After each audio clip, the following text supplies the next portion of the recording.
Vous êtes dans la banlieue de Saint-Brieuc, dans les Côtes-d'Armor, à Ploufragan, ville de 11 000 habitants avec un pied à la campagne. L'idée d'aménager un petit jardin, 500 m², d'oiseaux à proximité de ma maison m'est venue il y a au moins 15 ans. Tout d'abord, j'ai supprimé le potager. Puis j'ai planté des arbres, des arbustes et des buissons. Bien sûr, il a fallu du temps pour que ça pousse et que ça prenne forme. Par endroits, c'est un peu la petite forêt vierge pour que les oiseaux se sentent chez eux.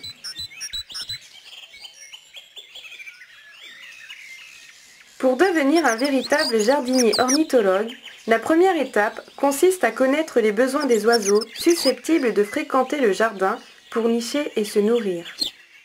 Pour attirer des oiseaux dans un jardin, il ne suffit pas de leur donner des graines pendant les mois d'hiver. C'est un travail qui doit se poursuivre tout au long de l'année, avec la nourriture adéquate à chaque saison, en s'assurant que le milieu est propice à la nidification ou à l'abri.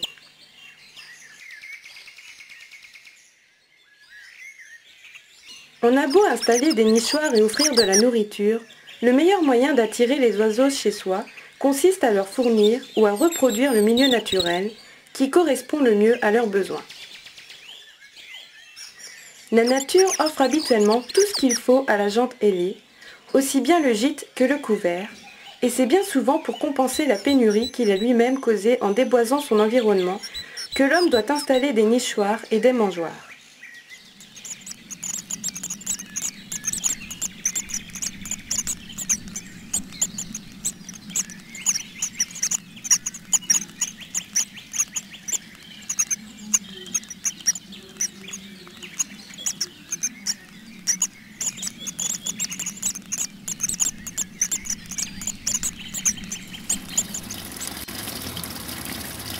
J'ai même aménagé un petit bassin pour l'agrémenter. Les poissons rouges et carpe-koi vivent en harmonie avec les oiseaux qui viennent y boire et en toute saison.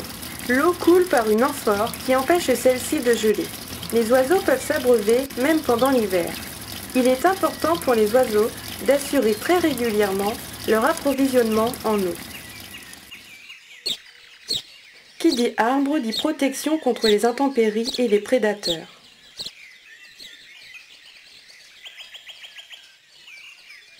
Bon nombre d'espèces construisent leur nid dans les arbres ou encore y trouvent les matériaux requis pour l'édifier au sol. Les arbres sont par ailleurs de fameux garde-manger qui non seulement offrent leurs fruits, mais aussi toutes sortes d'insectes à différents stades de développement. À lui seul, un arbre peut attirer plusieurs espèces d'oiseaux.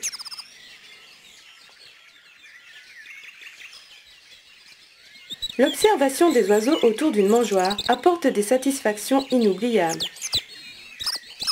Le meilleur moyen pour attirer les oiseaux dans un jardin est de leur offrir une végétation variée tout au long de l'année.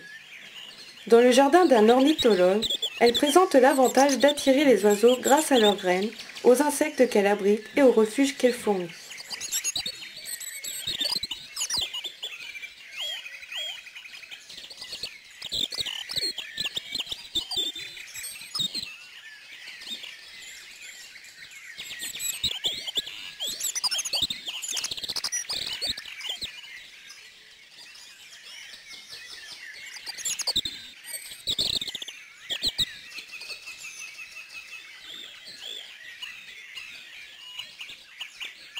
De nombreuses personnes prennent plaisir à regarder les oiseaux de leur jardin. L'installation d'une mangeoire est un moyen le plus simple de les observer.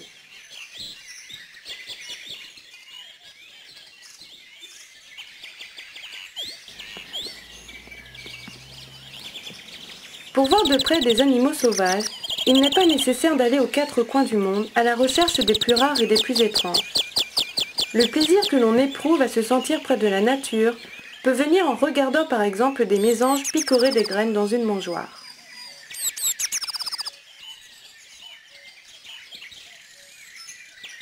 Au cours des 50 dernières années, l'intensification de l'agriculture et l'urbanisation ont réduit le capital de nature sauvage. Les jardins représentent donc de véritables mini-réserves pour de nombreux oiseaux. Au printemps, quand la situation se sera améliorée, la plupart des oiseaux quitteront les jardins et retourneront dans leur milieu d'origine. Cela explique pourquoi certains hivers, on voit un grand nombre et une grande variété d'oiseaux sur une mangeoire. Quand à la fin de l'hiver, un oiseau reste dans le jardin et y niche, cela signifie qu'il a trouvé tout ce qui lui était nécessaire pour se reproduire avec succès. Ainsi, les mésanges charbonnières et bleues s'installent dans les nichoirs que j'ai confectionnés à leur intention. Le meilleur jardin pour les oiseaux, c'est celui qui paraît mal entretenu et encombré par la végétation. Pour ma part, j'essaye qu'il soit beau, fonctionnel et agréable à mes amis ailés.